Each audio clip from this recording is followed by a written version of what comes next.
Hi. In this video, I will show you how to connect BitForm to MailBluster using BitFlows. BitFlows is an advanced automation plugin for WordPress. It helps you create complex workflows and integrate various apps seamlessly. I have already installed the BitFlows plugin on our site.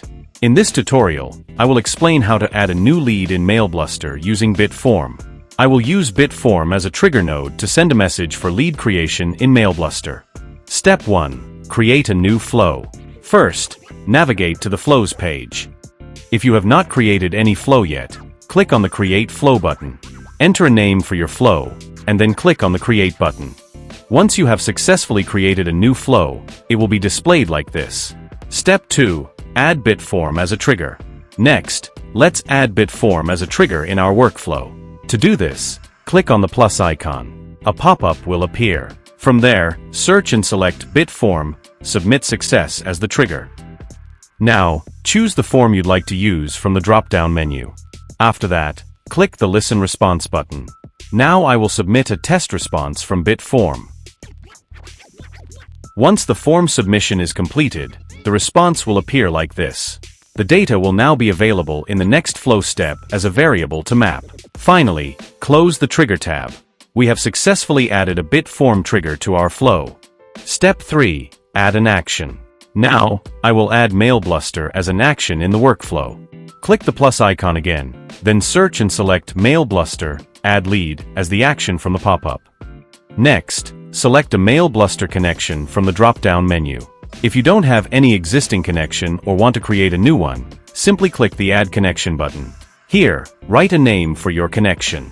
Then you will need to provide an API key to establish a connection with MailBluster. To get your API key, visit the MailBluster dashboard. Then select Settings.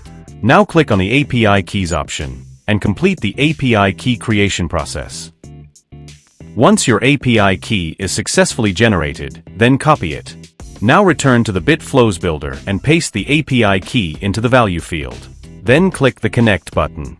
Your MailBluster node is now successfully connected to BitFlows.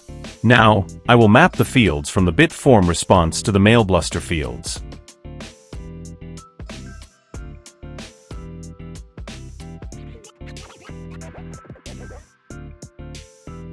Next, you can specify the subscription status type from the drop-down options.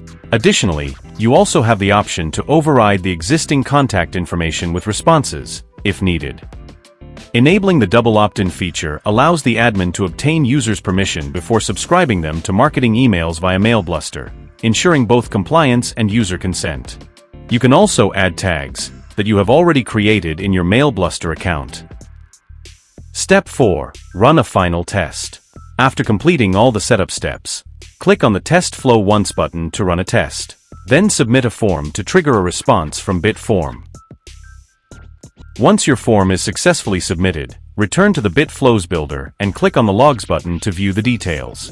In the Logs section, you can verify that your form submission response has been successfully captured and recorded in MailBluster. Step 5. Verify the contact in MailBluster. Finally, go to your MailBluster dashboard and click on the View All option under Leads. Here, you will see that a new lead has been successfully added in your MailBluster account. That's all for this tutorial. Thank you for watching, and I will see you in the next video.